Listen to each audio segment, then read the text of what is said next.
public hearing to order. This is a hearing on concerning Venus ISD State Financial Accountability Rating. We're going to call this at 7 o'clock, and we have a quorum. Everybody please stand. Greg, would you lead us in the invocation? Lord, we thank you for this time that we can gather to help our community and school district. Thank you for each and every person here. We pray that you will lead and guide us in our decisions. May they be good and righteous and helpful to the future of this community and the school district, each and every person. Watch after each and everybody that has a special need. We ask all this in your name and our Lord Jesus. Amen. Thank you. Tasha, would you lead us in the pledge? I pledge allegiance to the flag of the United States of America and to the republic for which it stands, one nation, under God, indivisible, with liberty and justice for all.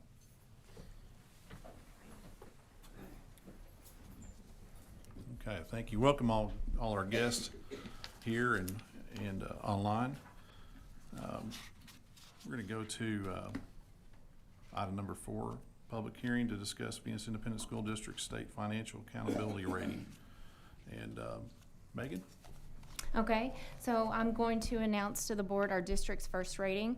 First is the Financial Integrity Rating System of Texas, and it ensures that Texas public schools are held accountable for the quality of their financial management practices. So what you're going to see are the 2021 ratings that are considering the financial data from 1920. And so I'm going to read each of the indicators aloud, and along with the scores associated with each of those indicators. I do have these to pass around. If you can't see that up there.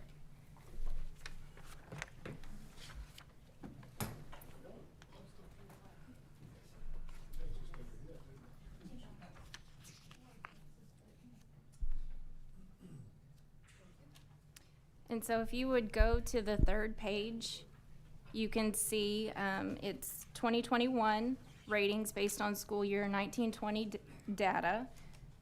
And the district received a rating of A, Superior Achievement, with a district score of 96. And so the first indicator that was measured was the complete annual financial audit report and data submitted to TEA within 30 days of the November 27th or January 28th deadline, depending on the school's fiscal year end date of either June 30th or August 31st. And so that was a yes. Number 2 is, was there an unmodified opinion in the AFR on the financial statements as a whole? And that was a yes.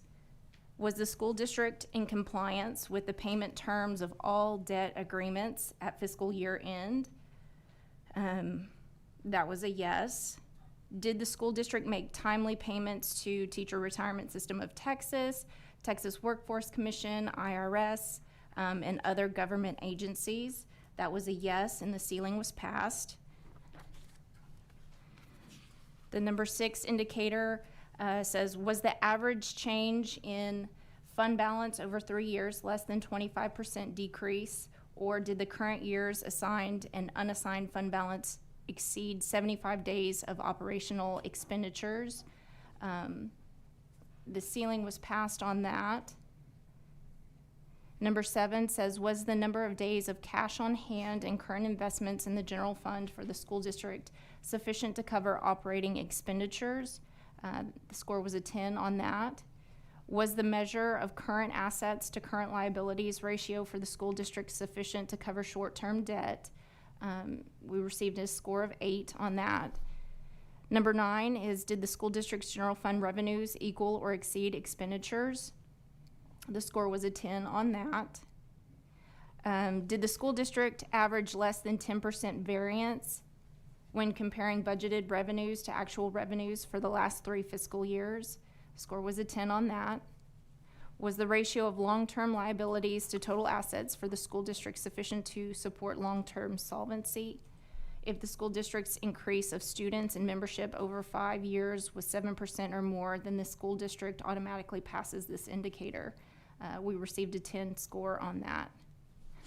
Was the debt per $100 of assessed property value ratio sufficient to support future debt repayments? The score was an 8. Was the school district's administrative cost ratio equal to or less than the threshold ratio? The score was a 10. Did the school district not have a 15% decline in the students to staff ratio over 3 years? If the student enrollment did not decrease, the school district will automatically pass the indicator. The score was a 10 on that. Was the school district's ADA within the allotted range of the district's biennial pupil projections submitted to TEA? If the district did not submit pupil projections to TEA, did it certify TEA's projections? We received a 5 on that. Did the comparison of public education information management system data to like information in the school district's annual financial audit result in total variance of less than 3% of all expenditures by function? And the ceiling was passed on that. Did the external independent auditor report that the AFR was free of any instances of material weaknesses in internal controls over financial reporting and compliance for local, state, and federal funds? The ceiling was passed on that. Did the external independent auditor indicate the AFR was free of any instances of material noncompliance for grants, contracts, and laws related to local, state, or federal funds? The score was 10. Did the school district post the required financial information on its website in accordance with government code, local government code, and Texas Education Code, Texas Administrative Code, and other statutes? The score was 5 on that. And then, did the school board members discuss the district's property values at a board meeting within 120 days before the district adopted its budget? And the ceiling was passed on that. And that is your rating. And what I've provided for you as well is a comparison of the 18-19 data, just so you can look at it. Some of the indicators that were measured were not measured in the school year of 1920. And then also, the first 2 pages is the annual financial management report. And so it talks about the superintendent's contract, where that can be found. And it also breaks down reimbursements received by the superintendent and the board of trustees for any travel, lodging, expenditures of that nature. And so 1920 was kind of a weird year. So there wasn't many to report. There weren't many expenditures to report. So. And then it also looks to see if there were any gifts received by any board members or any business transactions between the school district and board members, and there were none to report.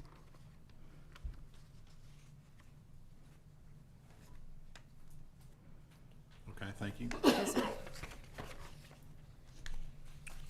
All right. Anybody have any questions or? What's the difference between ceiling pass and 10? What's the number associated with that? That I'm not sure. I'm going to assume that it's the best you can get. It's either yes or no on that. Yeah. So they don't really work out for that.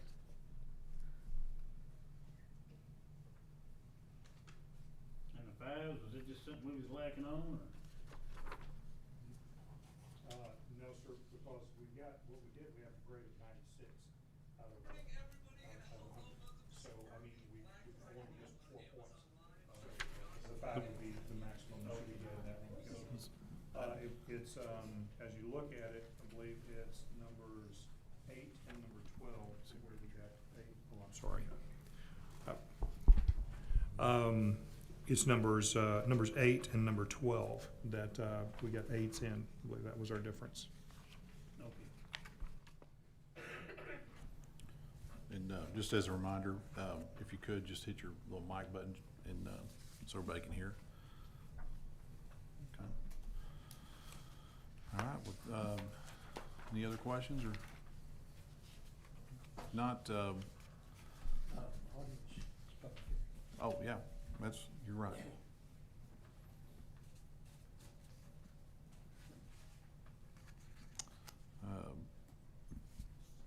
Let's see here, that's 96. It's all actually number 6. Guys, we don't have anything else on,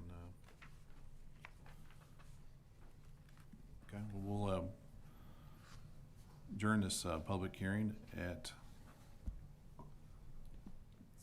7:10.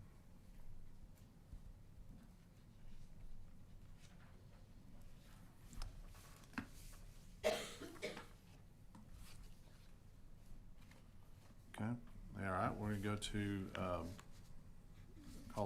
call to order our regular scheduled meeting at 7:11. And we'll go to, still recording? Yeah. Okay. So we can go to item number 5, campus reports and recognitions. Yes, we have our campus reports in your packet, and we also have our recognitions. Liz, we ready?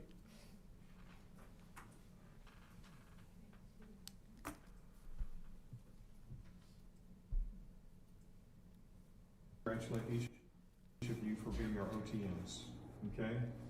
Is that of the month? Of the month. Yeah, fill in the blank, fill in the blank.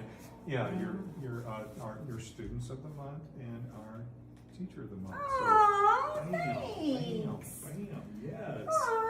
Okay, yeah. All right, get in there tight. Well, let's see, shall we, let me go through the, ladies first, Yes. My bad. Here we go. All right, we good? Let's see. I use these just for style.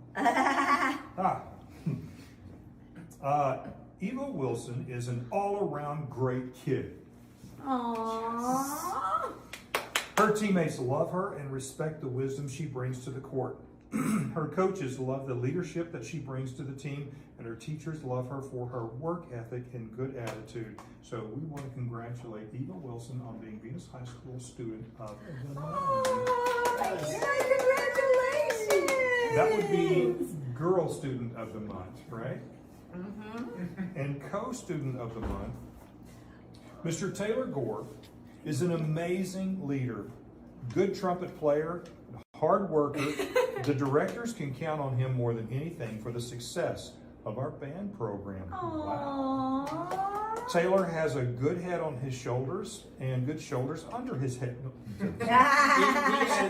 Takes care, and Taylor Gore also takes care of his business. So I want to congratulate Venus High School Student of the Month, Mr. Taylor Gore. Thank you. Congratulations!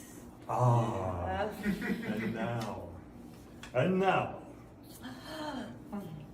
Mrs. Cassie Rivas is the epitome, that's a second semester word. Shall we fill it? She is the epitome of helpful.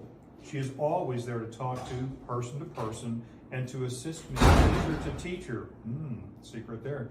She is the best mentor I have ever had.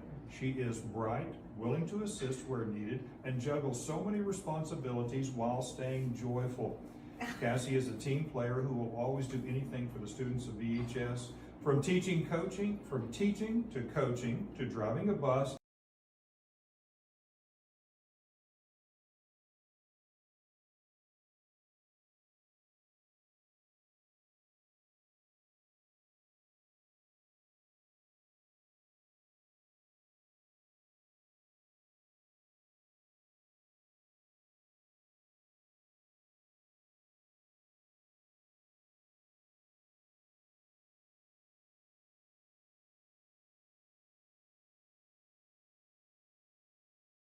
Congratulate each of you for being our OTN. Staff member of the month, Barbara Lucille Brummett III. Okay? Better Bob. All right. That's what I usually get too. No, yeah, well, that works, doesn't it? Sure. Okay, there we go. Mrs. Barbara Brummett is, I can't get that song out of my head now, is working very hard to make sure that each senior is getting what they need to succeed once they graduate. She works hard to make sure that every senior knows the opportunities out there and steps needed to tackle those opportunities. Her relationships with students are evidenced by the multitude of students who come back to VHS to visit her and then to brag on their successes. So congratulations to Venus High School Staff Member of the Month, Mrs. Barbara Brummett. Staff Member of the Month. Hey guys. Okay, so we're here to recognize Miss Serenity for our November Student of the Month. Give it up.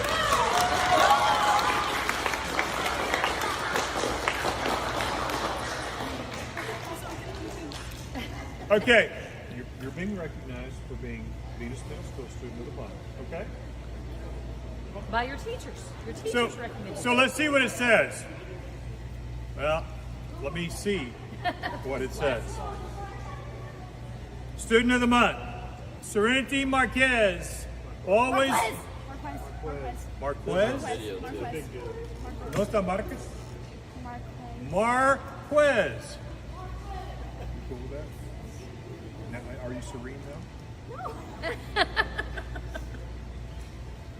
Let me start over. Serenity Marquez always helps put chairs and supplies away if other class members leave things out.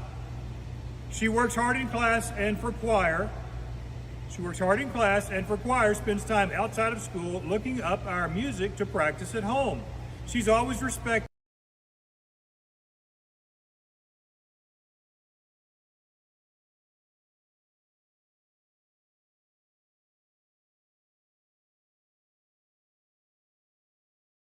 Okay.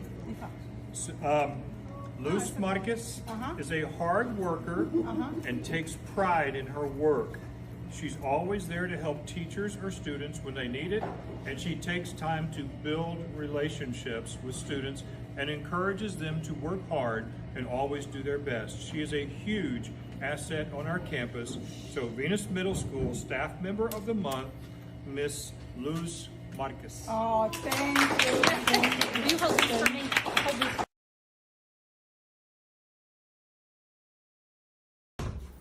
No. Come back here. Come back here. So it is not her birthday, but she was chosen as the Venus Middle School November Teacher of the Month. Yeah!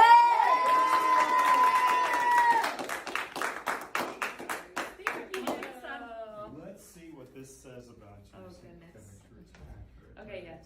Okay.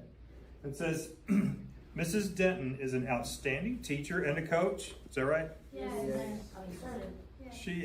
She's constantly working to find ways to engage and motivate kids, both academically and through athletics. She always helps her coworkers whenever possible. She strives every day to be, she strives every day to be a better teacher today than she was yesterday.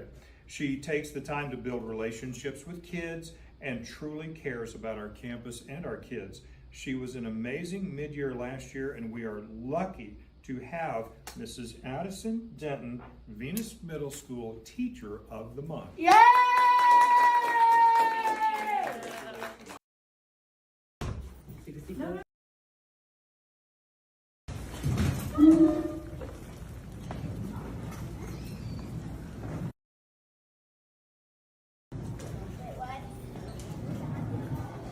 Hi, Ian Marco. How are you doing today? Are you sure you're doing good?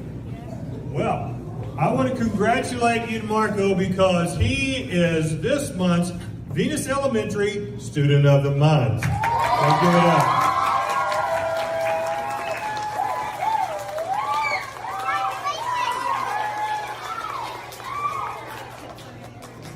All right, let me read a few things about him.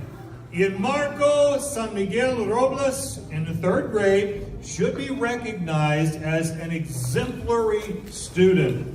Both in class and out of class, Ian is always on his best behavior. Is that right, Mrs. Box? I've never seen it at All all. right. When I need a good example of what students should be doing, I frequently find myself using him as an example because he follows the rules without being prompted. Man, that is so cool. He fulfills his assignments and duties as a student and goes above and beyond teacher expectations.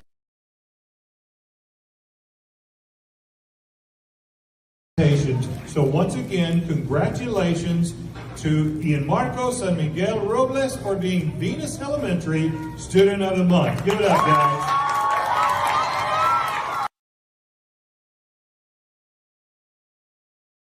Also like to present you with Staff Member of the Month. Oh, wow. So well deserved. And you don't have to give us any chicken for that. Thank you. So You got me with chicken in my mouth and all. So, Jessica I'm Acevedo, don't turn red. Jessica has been a wonderful addition to our campus. She's hardworking and willing to help anywhere with a smile on her face.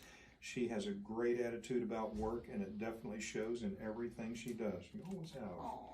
She also helps throughout the district with her athletic booster club and concession stand weekly for our VHS students and their events. She is efficient and thorough. VES definitely gained a bulldog with a huge heart in Jessica Acevedo, the Venus Elementary School Staff Member of the Month. Also like Primary Student of the Month, and that would be Carolyn Guillen. Come on down.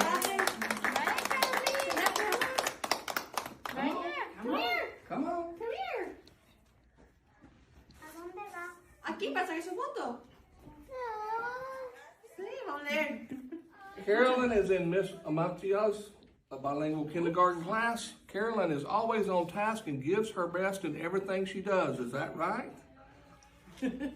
You always see Carolyn with a smile on her face, and she is a great role model for her peers. So congratulations.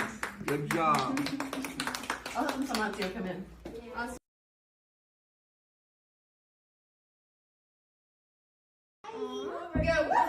We're here to recognize someone as a staff member of the month.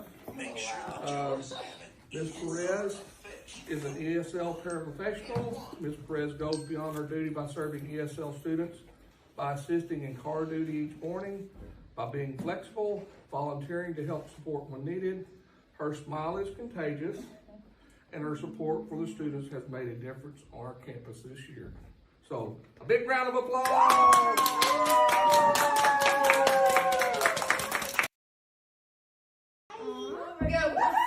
We're here.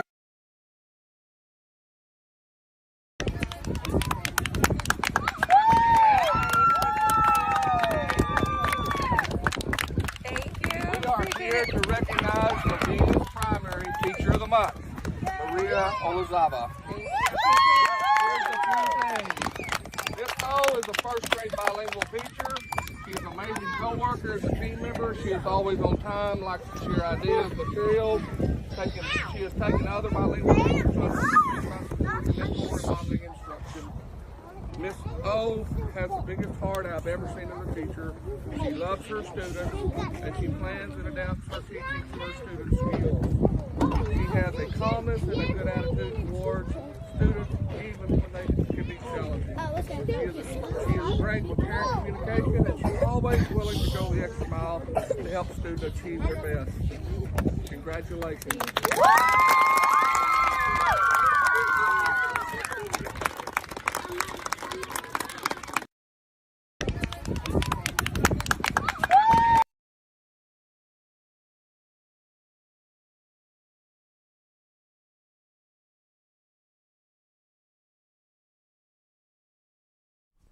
Absolutely. Okay, so we're going to go to let's see. Item number 6 is there anybody that was signed up? No? Okay. All right, we'll go to item number 7, presentation of ESC 11, a resolution.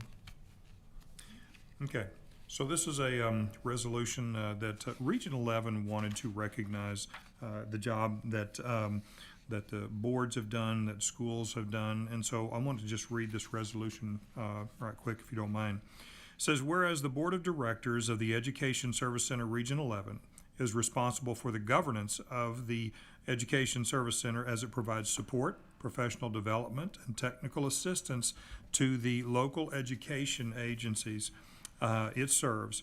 And whereas the onset of COVID-19 pandemic in 2020 forced school leaders to immediately employ measures for providing educational services to students in remote settings, and whereas the need to provide teachers, students, and families with the necessary tools and equipment to successfully participate in remote learning required resourcefulness, creativity, and extreme leadership skills in the midst of a crisis, whereas the subsequent 2021 school year required educators to plan for implementing face-to-face, remote models of instruction that met the needs of students in all situations.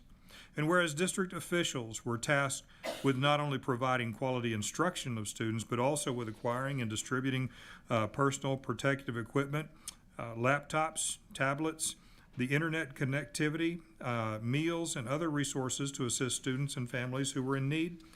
And whereas educators are now focusing on addressing the significant impact that the pandemic has had on academic learning loss and finding ways to accelerate student learning. And whereas district officials continue to face the challenges of prioritizing the instructional needs of students while also striving to meet the needs of other stakeholders, including parents, community members, and local and state government.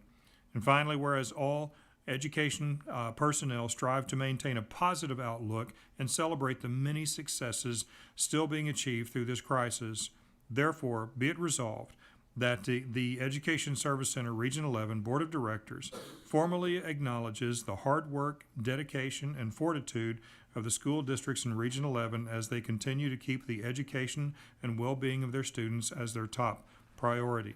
We applaud these educators and leaders for the endless hours of work they do to contribute to the success of all students.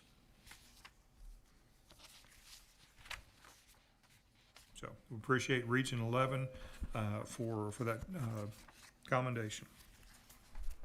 Okay, thank you. That's great. All right, we'll go to item number 8, presentation of Opportunity Resource Services Upward Bound College Readiness Program. Mr. Phillips, right? Okay. Thank you so much, ladies and gentlemen, for allowing us to be here. I know your time is precious. Again, Dustin Phillips. I'm also here with 2 of my colleagues, Joey Cohen, Maria Guillen, who is also a resident of Venus and a former student of Venus ISD. She is a product of your wonderful school system and a wonderful team member with our nonprofit organization. And so on behalf of the rest of my colleagues, I would like to again thank you for your time tonight and your generous support of our programs over the last 10 years.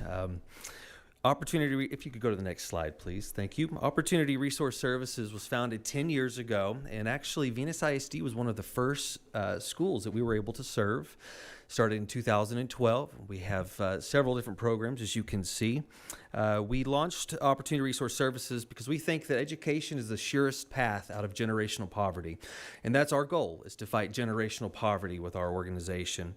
And so today we have 7 federally funded TRIO programs that serves Johnson County, Tarrant County, and Dallas counties. And we are completely focused right now with our programming on first-generation college students like myself and low-income individuals. Again, when I went to school, like myself. Our pre-college programs, Upward Bound and Upward Bound Math and Science, if you could go to the next slide, thank you. We serve with each of these programs 60 to 70 students per year, and we provide a variety of services related to college readiness, which would include academic tutorials, college preparation and mentoring. We help with financial aid, college applications, all the related paperwork with that. We do college tours. We do all kinds of cultural events. We take students out of state. We've taken our students, many Venus students, to Boston. We've been to Washington, D.C., Denver, Louisiana, all over. We also do a 6-week summer program to help with academic melt, but also, again, to just provide more enrichment for those students. We also have stipends that we give our students, so that every student that participates in our program can earn a monthly stipend for their active participation, and so we're able to distribute those things to them as well. With our Educational Opportunity Center, which I haven't really touched on just yet, so far we've only talked about our pre-college program, but the EOC program is focused on adults. We also have these programs in Johnson County, Tarrant County, and Dallas counties, and those programs focus on similar services, but because they serve so many individuals, that's truncated. So they focus mostly on college apps, financial literacy, financial aid. We do GED preparation. We also help individuals with TSI exams and preparing for their TSI exams. Those programs serve between 850 and 1,000 individuals every year in these various counties. You're actually on the right, perfect slide right there. Thank you. Over the past 10 years, in serving Johnson County, or specifically Venus ISD with our Upward Bound programs, we have served almost 300 students. I think we're over 300 students now. And we want our students to be in the program throughout high school. So we want to catch them their freshman year, sophomore year. We want them to come year after year until they graduate. We've toured well over 40 colleges. We've distributed over $176,000 in stipends to our participants. We've accumulated tens of thousands of hours in tutorial, college readiness, and STEM service hours, and of course, so much more. It's a very in-depth program, and we spend a lot of time with your students. Of course, we call them our students as well. But not to be outdone is our Educational Opportunity Center, which in the last 5 years has served over 4,000 individuals, many of which live in Venus. We have helped thousands of inmates who are seeking a second chance at life get into opportunities with higher education and trade schools, trade programs, things of that nature. And we have helped over 600 individuals complete their GED and, again, prepare for their TSI exams. So we're excited to see what this particular program can continue to do throughout the county at large. So you might be wondering, next slide please, how these programs are funded. Well, TRIO programs are funded through the Department of Education at 100%. So there is no cost to participants, to their families, or to the school districts that we're able to serve. Basically, what we do as an organization is we write the grants to the department, and then we facilitate those programs. And so successful programs have a good structure. They meet their objectives every year. There's a need in the target area, for example, and then of course we have solid partnerships with the schools that we serve. And so again, the funding comes directly from the department, federal funding. Next slide, please. Which brings us to one of the reasons I wanted to come tonight. One was because of COVID, there's been a lot of disconnectedness with our not only just our families, but also our partners. And so we wanted to get out and reintroduce ourselves and make sure that you knew what we were doing. And of course, we value these programs, and we hope that you value the programs as well. One of the things that we like to say in our organization is we want to build epic partnerships.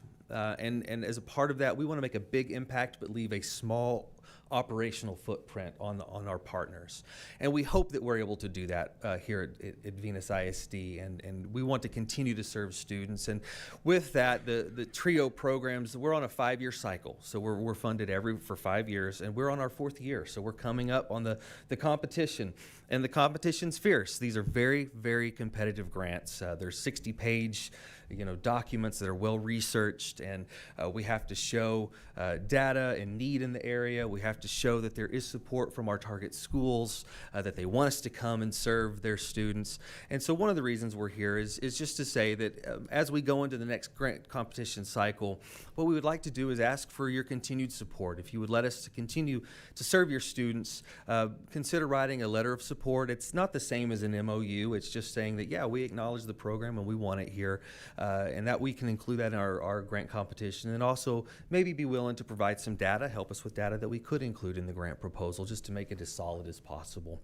But again, I want to deeply express my gratitude for the years that we have been able to serve at Venus. We love Venus ISD. Some of our best students, some of the best stories we have come from your students. And so thank you so much for your generous support over the years, not only just supporting our organization, our programs, but first-generation college students. Like I said, I was a first-gen student. My parents didn't have any kind of education. I was the first to go and get a bachelor's degree, and that's why I'm passionate about these programs, is because when I see our students or your students, in a way I see myself, and I love working with them and helping them, and of course all of our staff feels the same way. So thank you again for your time tonight. Thank you for letting us be here. I'm happy to answer any questions you may have. Otherwise, I'll let you move on with your agenda. Thank you, sir. Thank you. Do you have anything? I was just going to ask it, and thank you for the presentation. I think it was great. Is there anything just off the top of your head that you can tell us that you guys have seen, maybe an anecdote with one of our students? You don't have to give a name or anything, but just where you've seen a student, that light come on, or just the work that you've done with them, you've seen that difference. Yes. Oh, goodness. Well, Marie is a case, is an example, but even her, all of her siblings came through the program. And I think of Freddie, call him Crazy Freddie. He was the most low-key student I've ever met in my entire life. Fernando, I called him Freddie. But he struggled because he didn't know what he wanted to do. And that's what we find with most of our students, is they're very smart. He's incredibly smart. They're very smart, very talented, disciplined, but they don't know where they want to go to college. They don't know how to connect the dots. They don't know what career they want. They get a lot of bad information from a lot of sources. They're afraid to look into college because they think it's going to cost them a fortune. It has to cost them a fortune in order to go. And so sitting down with a Fernando or a student like him and being able to show him the money side of things. Here's how we can get you to school for free or almost nothing. Giving him the list of free and reduced tuition colleges and universities in the state of Texas. Taking them through kind of our career counseling protocols that we go through with students and helping connect some of those dots. That's when you start to see some of those aha moments. They're like, oh, I can afford this. Yes, you can go to college. College can be for everyone. You just have to have the right guidance and the right know-how, and you get there. And we see that over and over and over again with our students. And of course, we like to say it this way: all we do is come behind the great things that's already happening. I mean, there's wonderful things happening at these schools, at your schools. We just get to come in and maybe add a little push and get to see those students in a different way, because it takes a village. It takes everyone to help encourage these students, and we're just happy to be a part of that process. Well, thank you again for the work that you do with our students. And I have to admit, I tailed one of your buses one day. I was driving through town and I saw a school bus and it was picking up our kids. And I thought, who is this that's poaching our students? Yeah. And so I followed it all the way back to the high school. Oh, okay, that's who it is. All right, so I felt so much better about it. But again, thank you very much for the work that you get. Now, wasn't this your daughter that we saw up on the screen? Her, yes. So not only are you with Upward Bound, but this is one of our parents, and so we got to see your daughter receive her Student of the Month. For being part of this and for making my daughter stand out. I love her. She's great. Yeah. Well, she's an outstanding student, obviously, so thank you again so much. Thank you, sir.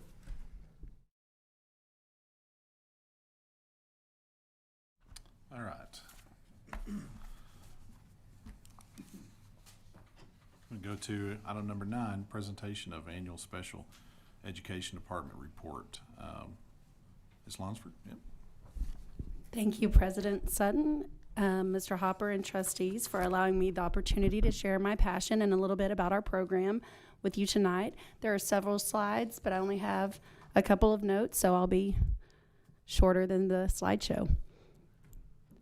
Some of the topics will review our programs, facts, continuum of services, our processes that we're continually trying to improve, and the people who support our students with disabilities.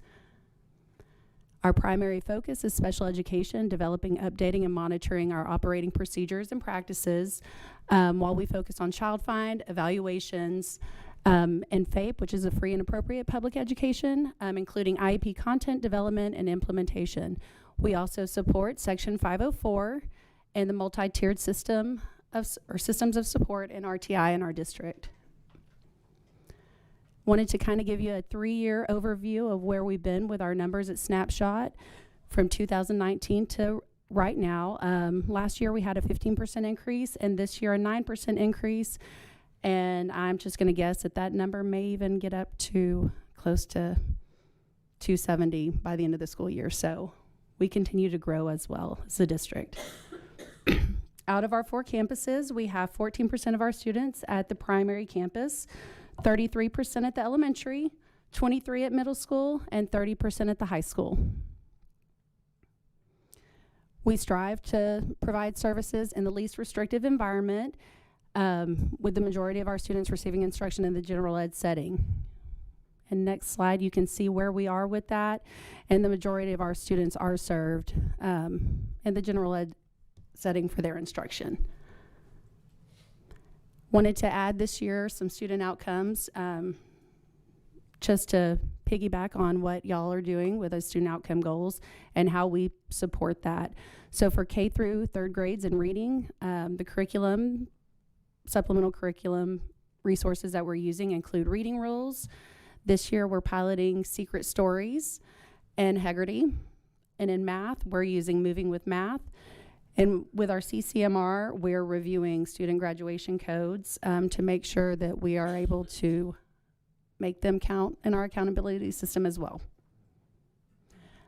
One thing we provided for teachers this year, and not just our special education teachers, for resource, in-class support, and behavior teachers, they have access to Goal Book, which helps them personalize the present levels for students and the personalized learning goals.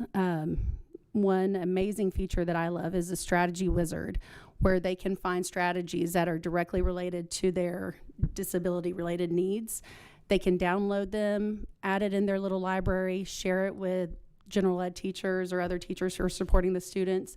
So I'm excited to see where we're going to grow with that this year with use. We also have Unique Learning System as our alternate curriculum, which provides prerequisite skills that are aligned to the TEKS. So students are still accessing the TEKS in our life skills classrooms.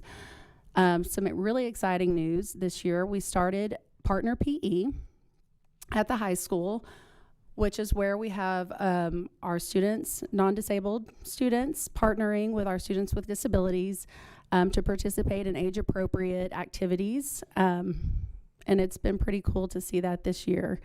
And the pictures on the left are from Region 10, their manual, and 2 of those are students I taught many years ago. So that's kind of cool. And also we're partnering with Texas Workforce Solutions to support us with job training and work-based learning for some of our high school students with disabilities.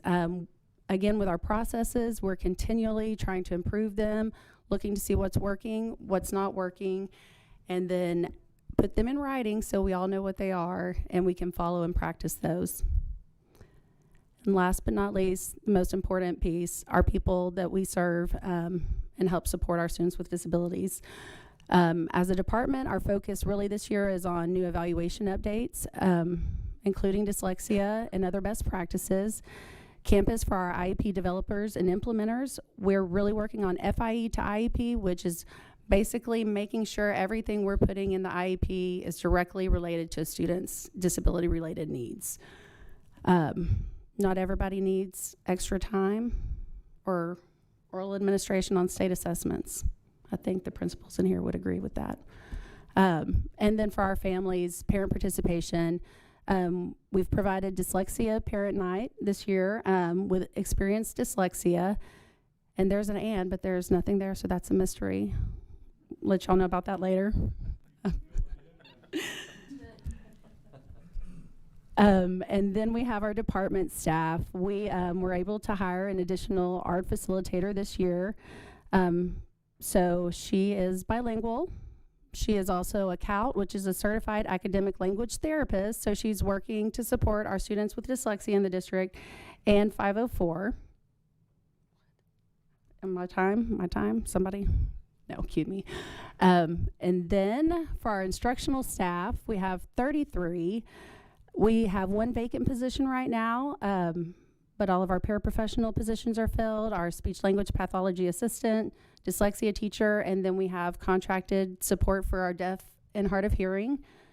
And we have a teacher who is a teacher, a coach, and also provides our visual support for students with visual impairments. And I think that's it. Any questions? I don't have any questions. Anybody else? Okay. Awesome. Thank you guys. Thank you. Okay. Going to item number 10, presentation of past report, social emotional learning survey. I'm Jamie Renner. I'm the assistant principal at Venus High School and also the coordinator for SEL for the district. And as such, I was tasked with the PASS survey and making sure that everybody K through 12 took it this year. Fun times. So what is PASS? It is Pupils, Pupil Attitudes to Self and School Survey. It's a tool basically to identify barriers to learning so that we can get rid of those barriers and ensure student success. What we do is we administer the survey in October, and then we take those results and we put interventions in place throughout the year, and then in the spring we will resurvey the children and hopefully we'll see some growth. So for primary school, kinder and first grade, it only measures 4 factors: feelings about school, preparedness for learning, learner self-worth, and response to learning. As you can see, the primary school is doing really amazing. The lowest is a 72. Which is great. Next. Okay, so here, this is what so the previous one was Venus primary, as in compared to Venus primary. This is when our students are compared national to all students. So as you can see, our kinders are having a little bit of a struggle, but it's not something I wouldn't expect. So most of them probably sat out from pre-K last year because of COVID. So this is really their first opportunity to be in public school. So even without intervention, I totally expect that to be green by the end of the year. So Ms. Renner? Sir? What does it mean? I mean, we've taken this PASS test. We've given this test all over the district. So now we've got these red spots on there. So how do we address those, and what does that mean? So it's low satisfaction. So the green would be high satisfaction, yellow would be moderate, and then it'd be low for red. So actually each of the campuses, they have this data, and they've created an intervention plan in order to address the red. So for Venus primary, with students with 2 or more dimensions in the red zone, they're going to meet with them individually just to clarify, make sure they didn't have a bad day, make sure that they understood the questions, and kind of just figure out whether they are the at-risk kids that they're being portrayed. So they will be monitored and placed in small group interventions. Also, each teacher on campus was allowed to refer 4 students for coping skills groups. And then they also have the lunch bunch counseling groups where she's doing coping skills and calming techniques. And then as a campus, they also are doing second step guidance curriculum campus-wide. And she gets in the classrooms like weekly, which is pretty amazing. We're talking about our campus counselor. Yes. Okay. Okay, so for grades 2nd through 12th grade, it actually measures 9 factors, so the 4 from the previous, and then attitudes to teachers, general work ethic, confidence in learning, attitudes to attendance, response to curriculum demands. And if you look at Venus Elementary, there are 2 areas of concern. 58% of students feel confident about themselves as learners, so that means what? I can't do my math right, but what, 31% don't?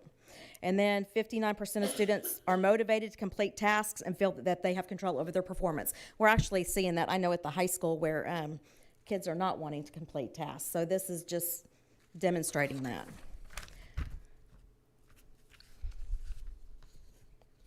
Okay, you skipped my red areas.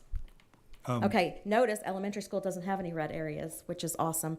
But they did have a couple that were notable, and that's 4th and 5th grade. They scored a little bit low in feelings about school and response to curriculum. So the elementary school's intervention plan is students with more than 5 dimensions in the red zone will be met individually to clarify results again, and then those found at risk during the meetings will be monitored and placed in small groups. Because the lowest dimensions were feelings about school in response to curriculum, they're going to promote student morale through the PAUSE program, engaging activities and guidance lessons. They're also going to continue to encourage small groups and teacher tables within the classroom to ensure students are receiving differentiated instruction, along with encouraging teachers to use technology choice and other methods of engagement. Moving on to Venus Middle School, 59% of their students are confident about their ability to learn, which means 31% were not. And then 58% of students believe that they can persevere when faced with a challenge. Well, I think we've already kind of seen that, kind of quit attitude this year, unfortunately. Then if you look at the areas of concern on the next slide, work ethic seems to be an area that we need to work on. Now, what's fascinating about this one is it's your 7th and 8th grade, but then if it's broken down into gender. It's the girls. So, I mean, that's intriguing to me. All right, so there. I'm sorry. Do you mind if I ask a question of principals? Do we see a difference coming back from COVID in just your observations before COVID and the same kids coming back after COVID as far as work ethic and being able to get to their assignments and stay with them? 100% we see a difference. Absolutely. They are much less motivated to have that stick-to-itness. We don't have one over here. Let me just go right over there.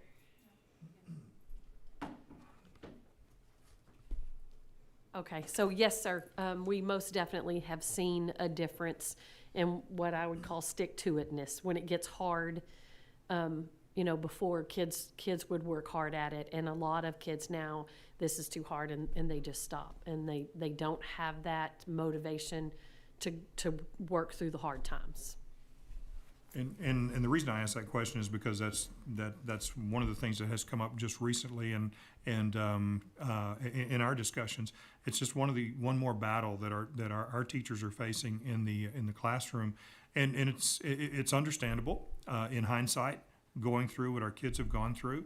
I mean, they're at school, they're not at school, they're it's on again, off again kind of a thing. For the past year and a half they've faced, it's really hard to just dig in, and so that's one more factor that we're dealing with besides all of the delays. But it's a frustration factor not only for the students but also the staff. Agreed. So the middle school intervention plan. Again, they're going to be looking at any student who has more than 5 dimensions in the red zone and meet with them to, again, clarify their answers. If they were having a bad day, they were mad at somebody, they had just gotten in trouble, I mean, that can all affect their answers. So then any of those that are found at risk during those meetings are going to be monitored and placed in small group interventions. And then finally, Venus High School, again, just like the middle school, high school students don't have a high regard for themselves as learners or feel like they can undertake a challenge. Areas of concern, our 11th and 12th graders hate us. No, seriously. No, 11th and 12th grade, red zone for feelings about school, I get it. I mean, their last 2 years of just, their activities have been pulled. I totally understand. And then, of course, their attitudes about attendance. Again, not surprising. But we're going to be working on that. We have a plan. So our plan is we're going to create a survey specifically for juniors and seniors to ascertain what they don't like and changes they want to see on the campus. And we're going to do it with open-ended questions. I don't want to, multiple choice or Likert scale. I want open-ended so they can explain. Then we're going to do team-building activities. They need to want to be at school. And I think that's going to help. And then also the counselor's going to hold roundtable meetings to discuss student concerns. They need to feel like they have a voice on campus and take ownership. Then when it comes to attendance, obviously, administrators are handling the discipline piece, but there's another piece that needs to be handled. So counselors are going to be pulling individual students that scored in the red zone to question further what's hindering them from coming to school. Is it that they're sick? Is it that they don't have transportation?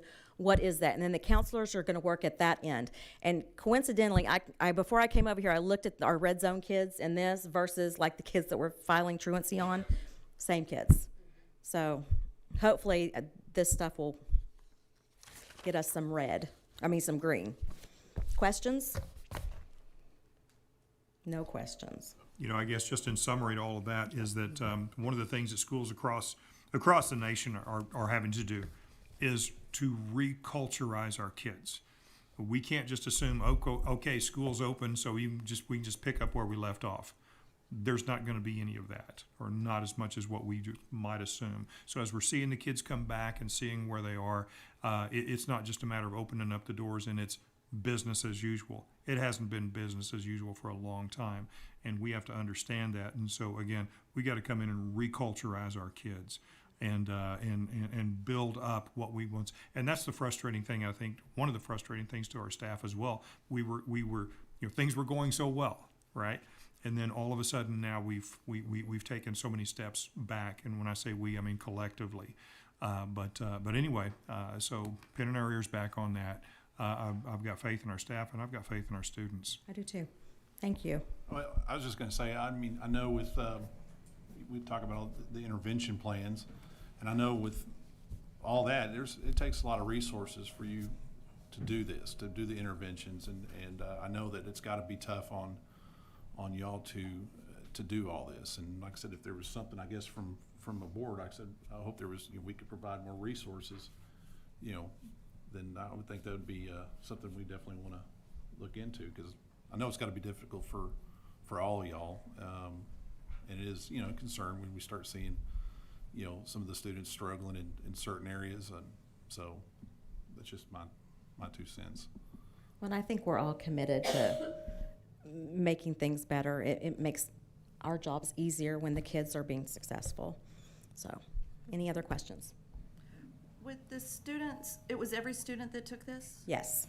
Are you noticing that, like, for example, the students that are having the attendance problem this year, did you look last year and see if those same students had attendance problems? Or I guess last year's not a good example, but the year before, are these normally students that had attendance issues, or normally students that had these issues that are now coming up red? I did not look at last year's or the year before's attendance, no. Okay. And I don't know that we did pass for last year. It was just a small group, sample group, right? So I don't have anything to compare them to when it comes to the pass either. It'd be interesting to look at that, though. The attendance you should be able to compare, though, right? Yeah. You think? It'd be interesting to look at. I think we're seeing it more widespread, as opposed to in the past we would have we'd have pockets of attendance issues, but we're seeing it a little bit more widespread. And a part of that is we've for a long time now been saying, gosh, if you're sick, don't come to school. So now, and it's hard to discourage that type of a thing. We've got, I believe it's now 6 currently active cases of COVID in the student body out of 2,300 kids. But still, that's even an uptick from what it was before. So we've been encouraging people to take care of it, and I think appropriately so. If you're sick, don't come to school. However, we typically run a minimum attendance of 97%, and we're down now to about 95% as a district. Now that is steadily coming up, but we really need that to come up. Kids learn best when they're in school, and that's the bottom line. So that's one of the things that we've talked about pretty extensively as a staff to get that up. Is this administered twice a year, you say? Yes, sir. So we did it in October, and we'll do it again hopefully in the beginning of May, so we can compare and see if those interventions worked. That sounds good. Going once, going twice. Well, I appreciate it. Thank you. Okay, moving on to item number 11, presentation of policy update 118. Okay, that's a pretty formidable task, presenting policy update 118. I believe it was 900 some odd pages in its totality. So if you'll forgive me if I don't go through each of those tonight. However, you've got the general information about the update there in front of you, the explanatory notes, and this was just coming out of the 87th legislature. So anyway, that's what 118 is. So I guess I would just simply ask the question, do you have any questions about update 118.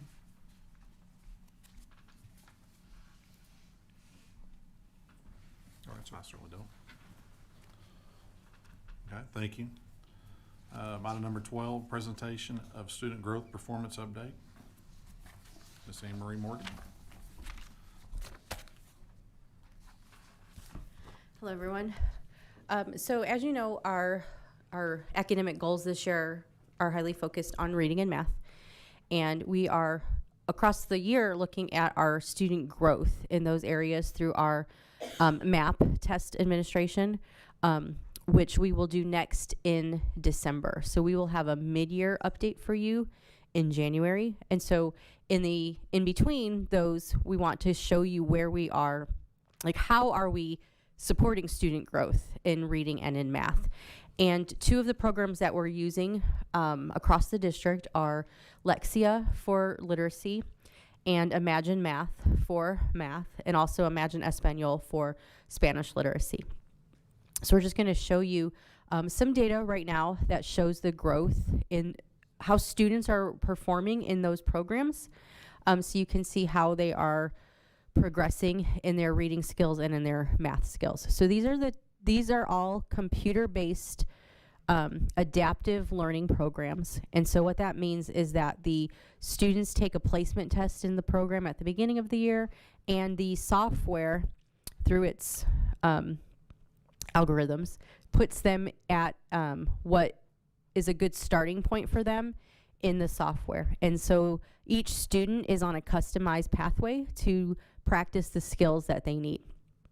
So what you see first is where our students are in Lexia reading. And so this is all of our English-speaking students in pre-K through 9th grade that are using Lexia. And so what we can see here is on each campus, the number of students, the percentage of students who are working in grade level skills has increased already from the beginning of the year. So, and that's exactly what we want to see. So you can see at primary, we had about 60% of the students working in grade level right away at the beginning of the year, and now that's up. And then you can see it drop as the students get into the higher campuses, because that's where the COVID year has hit us the hardest. And so elementary has a fewer number of students who started off in grade level, but we see growth there. Same thing with middle school, and we see tremendous growth already there. And also at high school, where the reading loss was probably the least,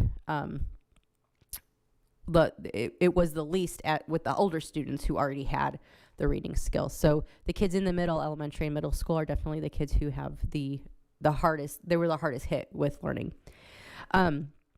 Right now, our signal light is at a yellow because we are seeing growth, but the number of students who need to grow is still tremendous. It's overwhelming for some teachers, but each teacher is doing a really good job of making sure that they're providing time in the classroom for students to be on the program, also encouraging them to do it outside of the school day. And so those things are happening. What we want to work on right now is to continue supporting teachers to use the data to respond with instruction, and also to use the embedded supports in the program to help provide students what they need beyond the software, because the software itself is not going to fix the students' learning. They need the teachers, of course, to be working with them in small groups during intervention time, during small group rotations during the class. So the same thing can be said, all of the same things, all of the above for our Spanish literacy program, which is Imagine Espanol. And so this graph shows the students who are working in pre-K through 5. We have bilingual students who are being served with Spanish reading language arts in pre-K 1st grade, kindergarten 1st grade, and 2nd grade, and then they start to transition to English in 3rd, 4th, and 5th grade. So not all of our not all of our 4th and 5th grade bilingual students are working in Imagine Espanol. Some of them are only now working in the English language arts. But what you can see on here is a little bit different graph, but the same indicators. The red here is students who started working below grade level, at least 2 grade levels below. The yellow is 1 grade level below.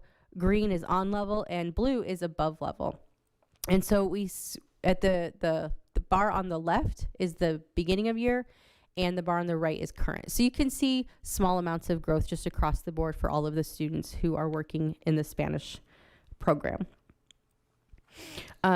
So these students, remember, also working in 2 languages.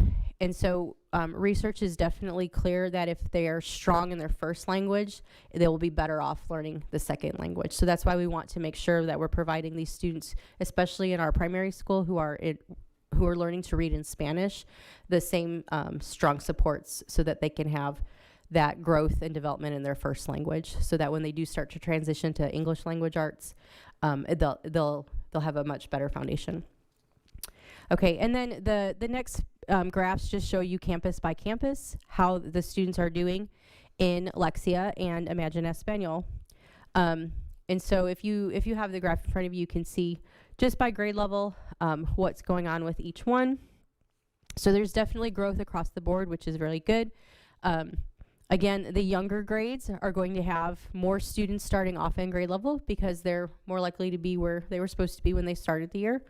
And the same thing can be said for our Spanish-speaking students. You can see middle school and high school only have Lexia. We once they get into middle school, there is no longer a Spanish reading language arts, so they're all in English. And you can see in the middle school some really good growth across the board in the 3 areas of Lexia, which is word study, grammar, and reading comprehension. And then, of course, in high school also, we see the bar is growing in the right way. So we see more students working in grade level tasks than did at the beginning of the year. All right, and then on to Imagine Math.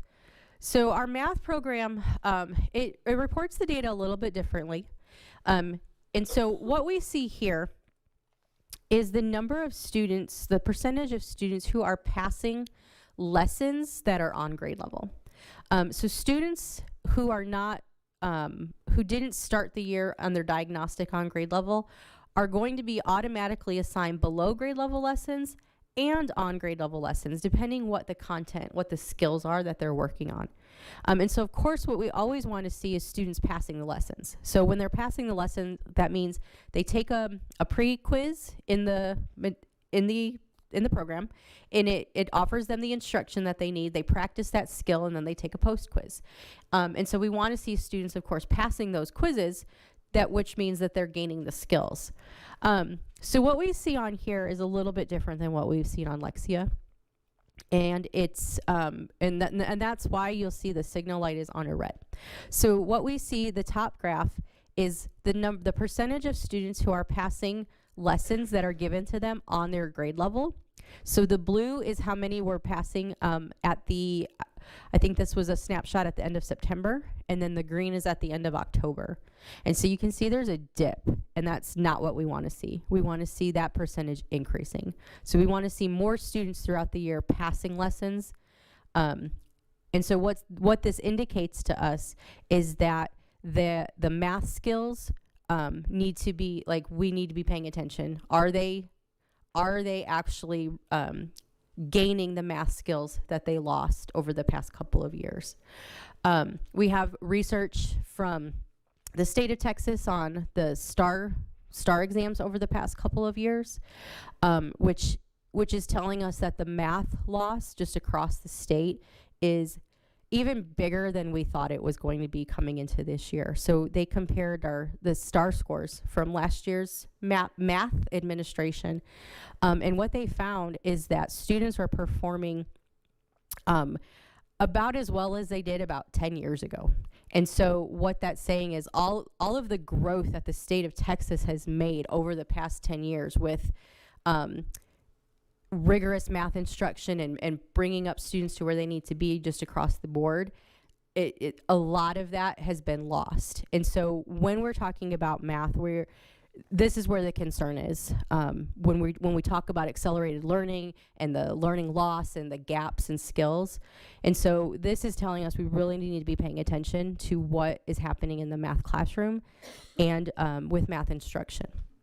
And so that's what the data says. And so how we're responding is working with our math curriculum coordinator to make sure that every grade level is looking at their scope and sequence very critically. Are we reviewing the skills that they need before we start a new unit? Are we monitoring to make sure that every student is getting the review and the instruction they need through intervention, through our Bulldog Plus tutorials?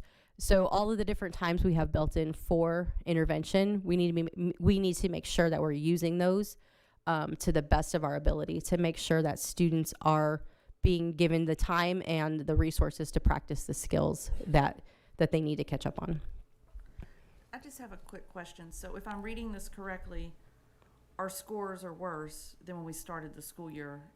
So in this program, what this is telling us is that the percentage of students who are passing lessons is smaller than it was. So yes, there was a decrease in the percentage of students who are passing lessons. Dr. Morgan? Yes, sir. I don't mean to interrupt you. They're tested on expected growth, are they not? In other words, what they're being assessed on in September is not the same thing they're being assessed on in October. This program is going to be a little bit different. So this is assessing their performance on skills, just the skills that the program has decided they need these skills to be. That this is where they're weak, this is what they're missing, this is what they need to catch up on.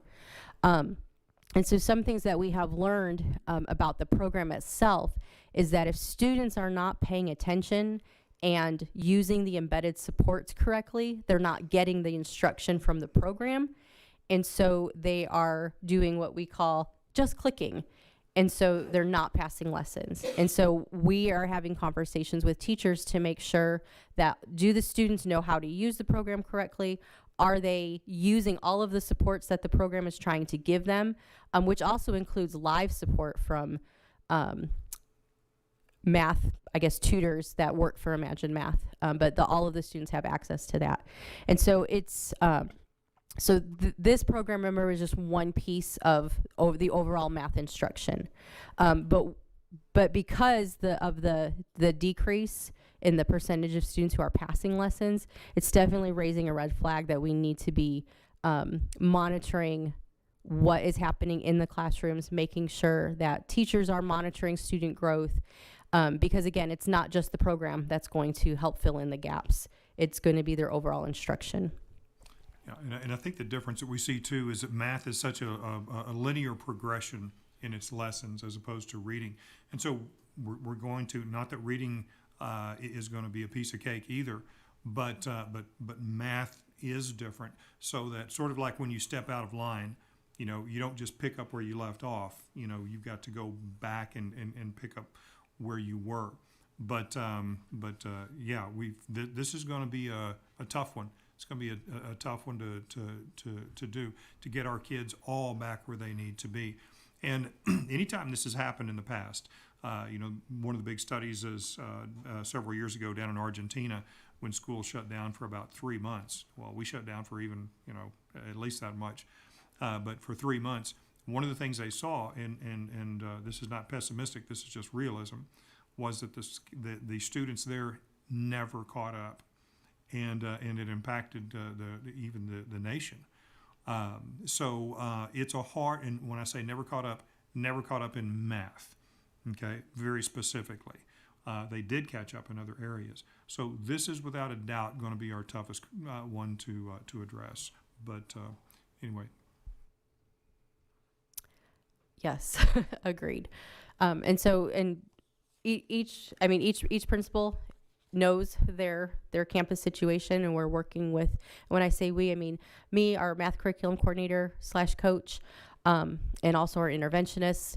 It's a whole team effort to make sure that teachers have what they need. They have the knowledge, the tools they need to help mitigate as much as possible for each student.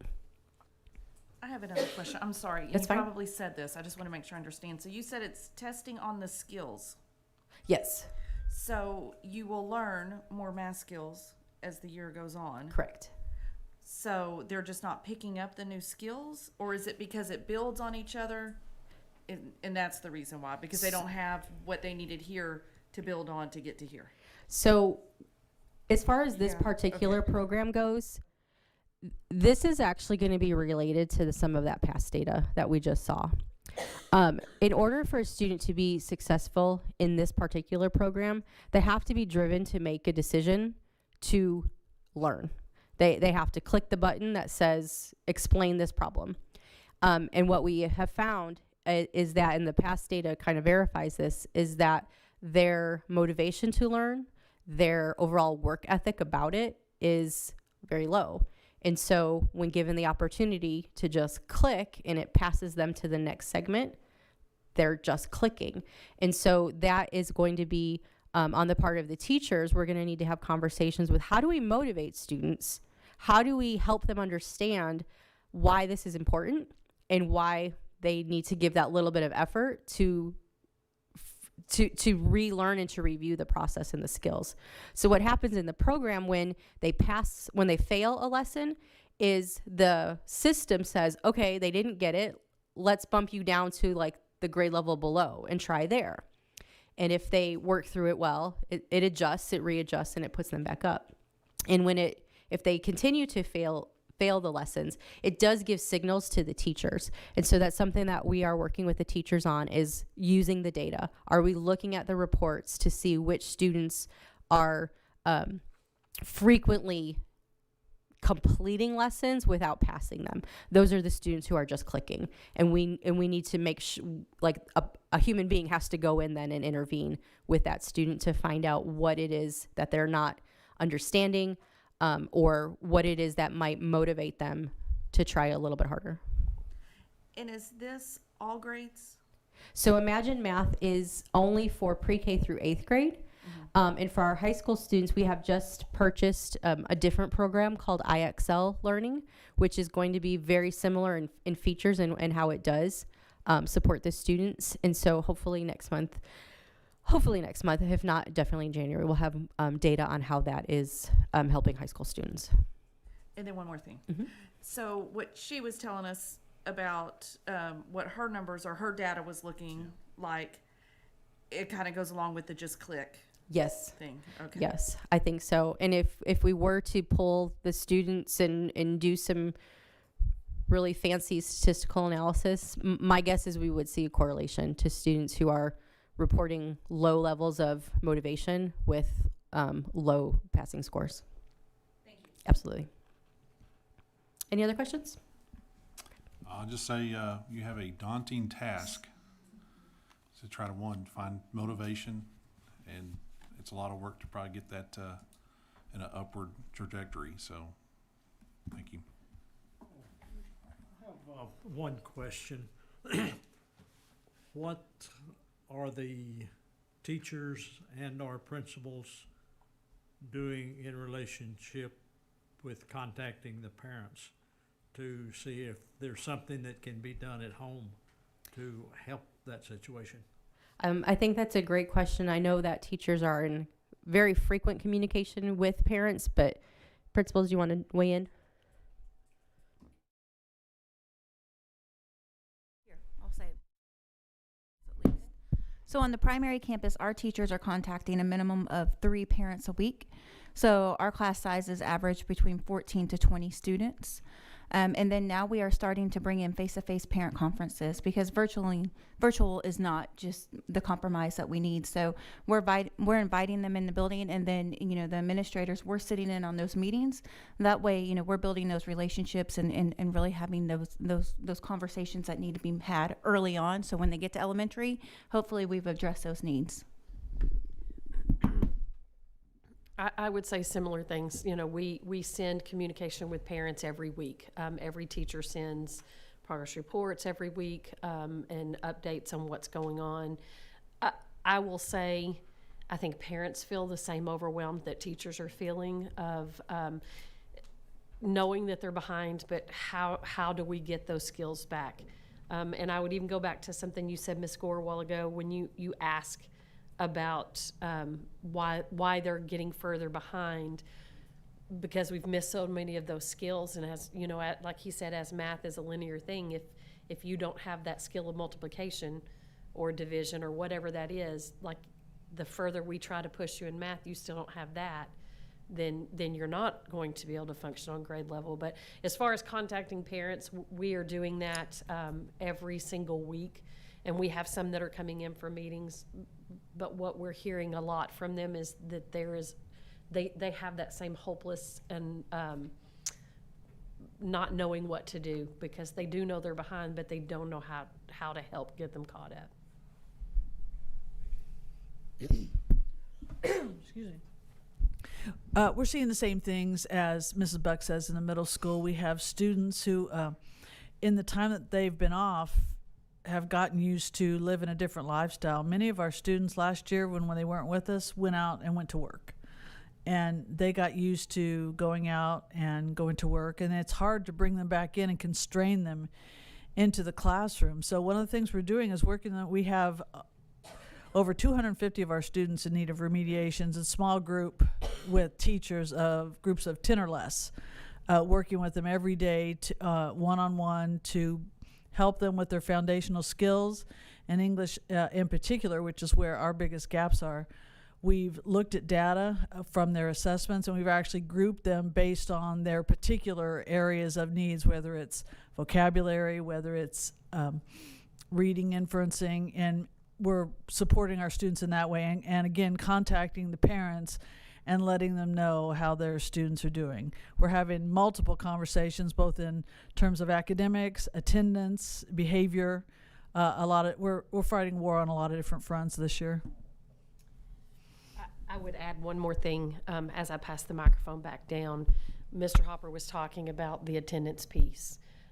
We always have that, but just in my last month, we, on just the middle school level, sent 165 attendance letters for kids who had 5 or more absences. So those numbers are numbers we've never seen before. And that's going to contribute to this, so. And I hope this doesn't sound like a bunch of excuse making, because that's not what it is. These are simply the data. This is simply what all of our teachers are dealing with, what our principals are dealing with. It's a labor of love, and we're not anywhere close to throwing in the towel on this thing at all. So our teachers continue to be extremely dedicated, and so we are going to keep pressing forward on it. We are going to keep teaching our kids. It's just not the same type of lessons that we've had in the past. Thank you.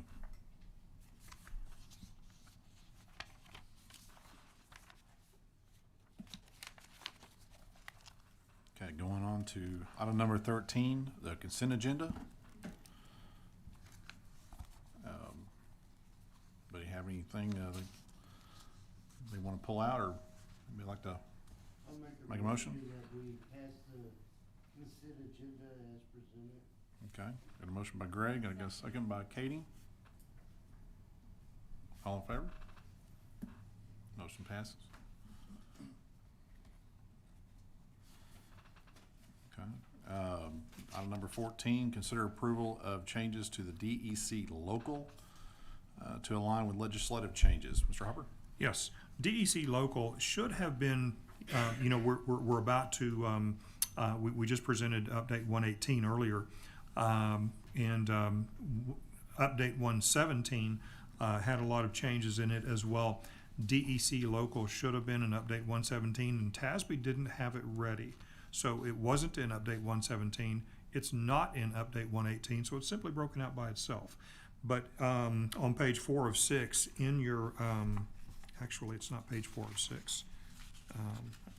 But anyway, on DEC local, all it does is it inserts in, again, language from the legislative session that adds leave for peace officers, mental health leave and quarantine leave. And so that's what DEC local is, just simply an addition that fell in between 117 and 118. Okay.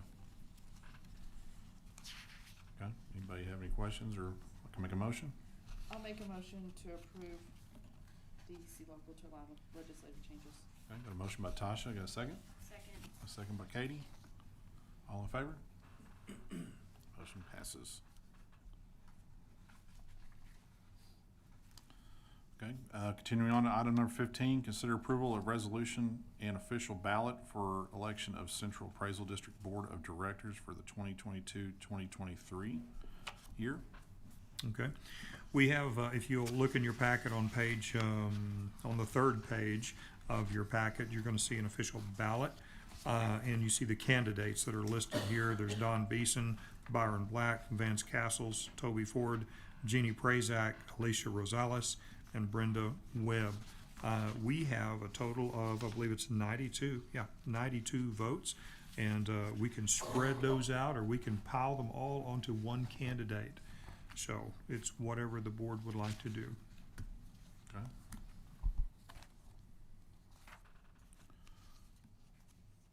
Does anybody, I believe the sole candidate that is a local person would be Jeannie Prazak. Yep. I will offer information that Mr. Don Beeson, who is a candidate, he's a citizen of Keene. He's a longtime member of that community and is very well respected and is of an upright moral turpitude, if you will. Okay. I believe that the city was going to try to put all their votes to one person to try to get some local representation. So.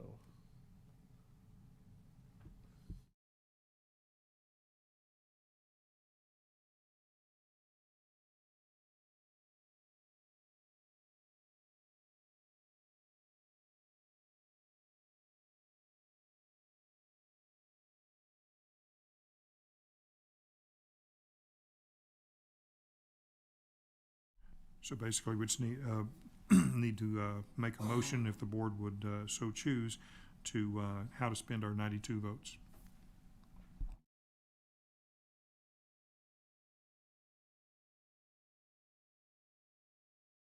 Okay. We got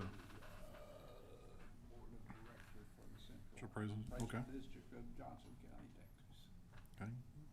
Got a motion by Les for 92 votes. Got a second? I'll second. A second by Mr. Gregg. All in favor? Motion passes. Okay.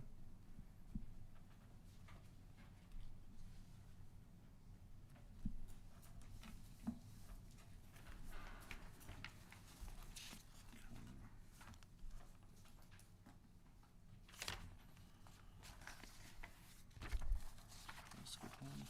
That's 15. Okay. So all right, going into item number 16, executive session, and we will be going into executive session for 551.074 at 8:27.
Item number 19, reports.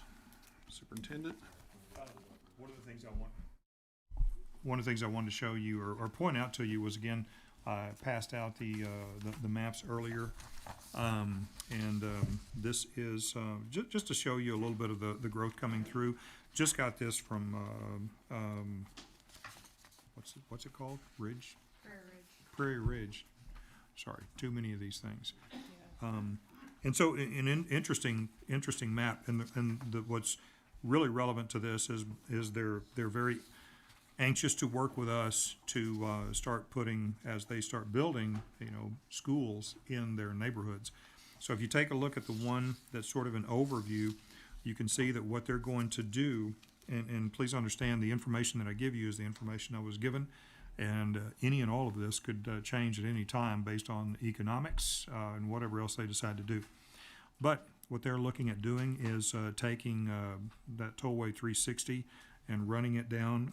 At one time, they were talking about putting that into their neighborhood. Now they're looking at taking that all the way down to 67. So those lines that you see on there, number one, I looked at this and I got really excited because it looks like there's a big lake. That is not a lake. That is simply floodplain. Okay, but if somebody wanted to build a dam, that would really be nice. But nonetheless, what you see is that up there at the top, or let me just stay on that same map and go down to the south end, just north of Patriot Estates. You see that kind of brick red coloring. That's industrial business park. Okay, sort of like what we've got over here right off 67 as you go into Midlothian. So that's what they're planning there. Okay.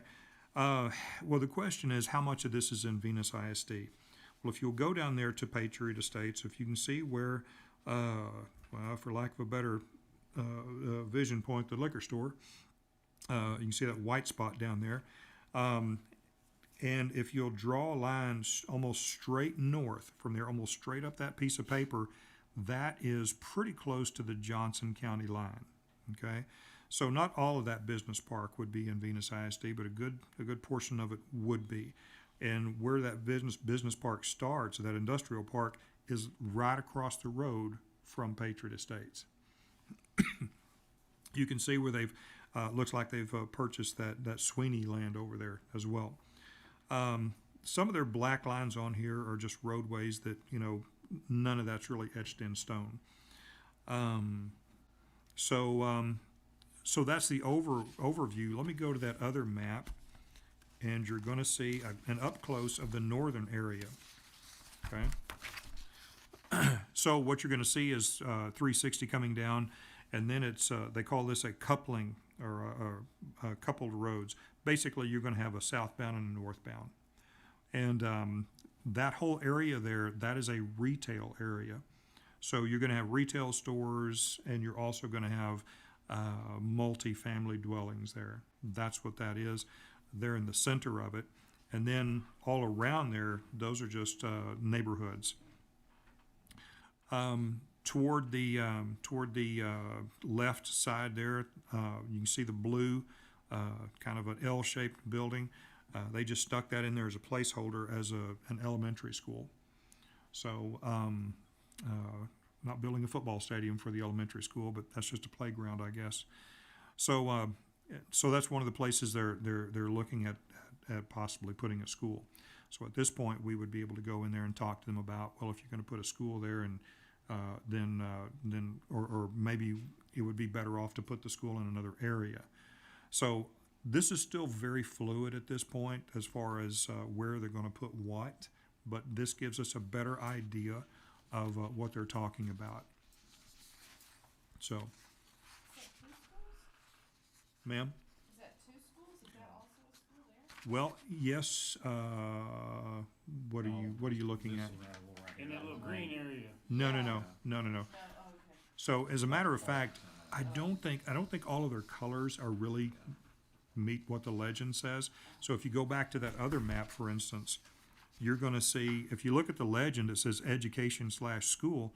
Well, it says here they're pink. Okay? So, and he distinctively, we went over this, and he showed me that the one I just showed you was a school. But I do know that the pink areas also, at least one of those, we talked about putting another school down in there.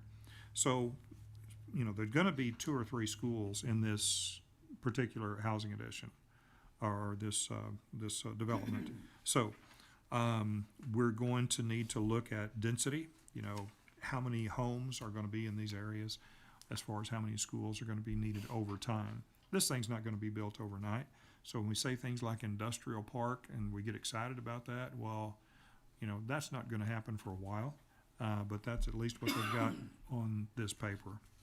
So anyway, I wanted you to see these are just the ongoing discussions that I can see that we're going to need to have probably another facilities discussion in the spring, and kind of bring everybody up to date again and look at more updated enrollment projections as we, and I've examined those as far as what those enrollments look like, and then comparing those to UIL alignments and configurations. And we're a small 4A at this point. We're a Division II 4A. We're 150 students in high school away from being a Division I 4A, and 150 kids could happen in 2 years, pretty easily. So we're starting to bump up a little bit, okay? And the growth really hasn't started yet. So anyway, yes, sir. That's fine. That's it. Yes, sir. Okay. Assistant Superintendent. Currently, our populations remain steady at our DAP. We've been running right 9 to 11 students for the past several weeks, so they cycle in, cycle out with a variable. There's not one constant factor as it was of several years ago with a lot of the vaping and those sorts of things. So business is not booming, but steady. For those of you that made the trip last week, it was an exciting time to get to go to Roscoe.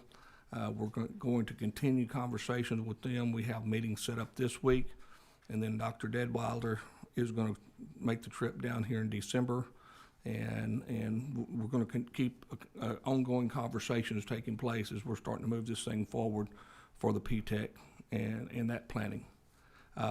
So exciting times moving forward. Any questions?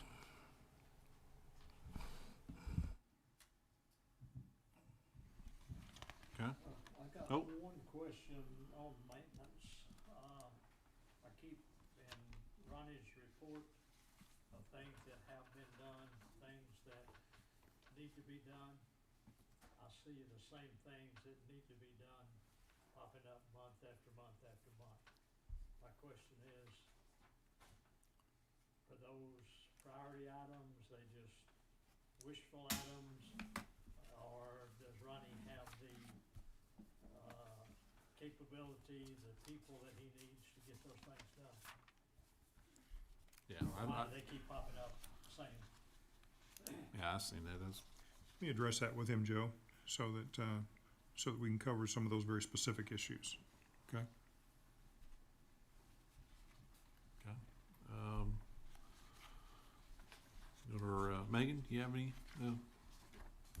I don't really have anything. Does anybody have any questions about the check register or anything like that? I don't. Anybody else? Okay. Thank you. Back to CTE. I think Liz included some photographs and things of that nature.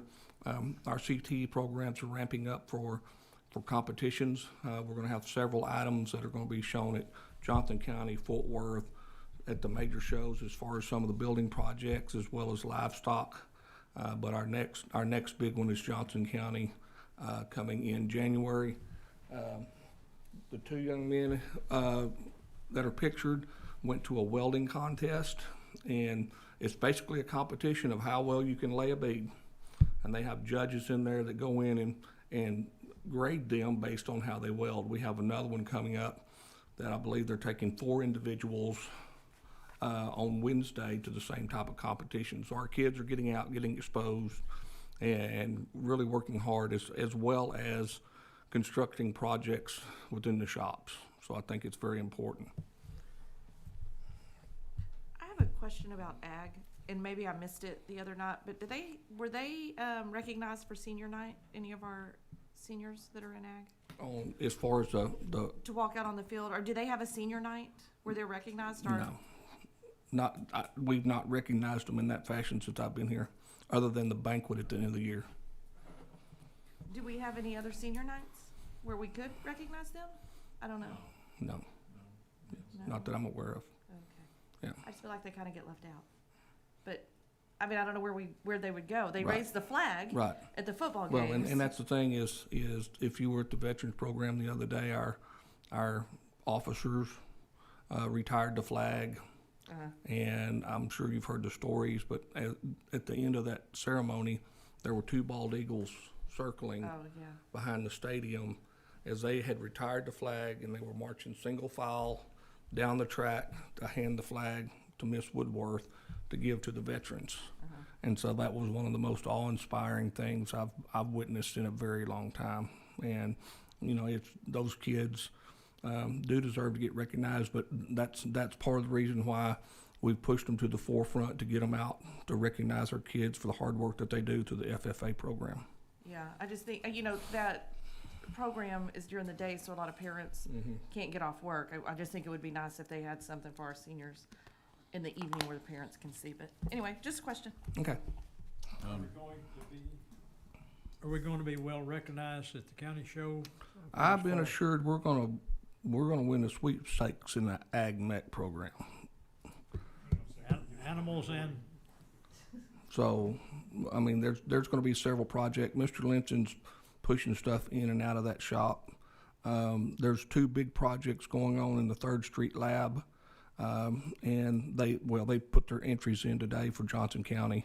But they're planning on taking projects to Fort Worth, San Angelo, and I think Rodeo Austin is where they're going to do the Ag Mech trips as far as taking products to show. So we're going to have our kids out very well recognized. I was just going to say, had the pleasure of attending the veterans ceremony, and I thought it was outstanding. It was one of the better ones I've ever seen, and I was real impressed. And it was a great job by everybody. I feel like our kids did a tremendous job, but our sponsors put that all together too, so they did a super job. And I'd like to take credit for arranging those bald eagles. I figured Mr. Ballmer would, though, quite honestly, but no, they all did a great job. On the athletic stage, we're transitioning out of one season into another. Basketball's off to a great start. The big ticket item moving forward is going to be our home basketball tournament on December 2nd to the 4th, which we'll be able to host one that we haven't been able to host for a couple of years. So we'll get to showcase not only our kids, but our facilities. One of the things that we were able to do, get pushed through our ticketing system, is our parents will have the ability to buy season tickets. So it'll be a little cut rate. Instead of having to buy $5 every time they have a home game, they'll be able to buy one ticket, and it gets them into all home contests, even the tournament. And we'll be offering a tournament pass to our visitors, which will give them a little cut rate. They get guarantee of 5 games. So the teams that show up for the tournament will at least have 5 games during the course of those 2nd, 3rd, and 4th days. Any questions?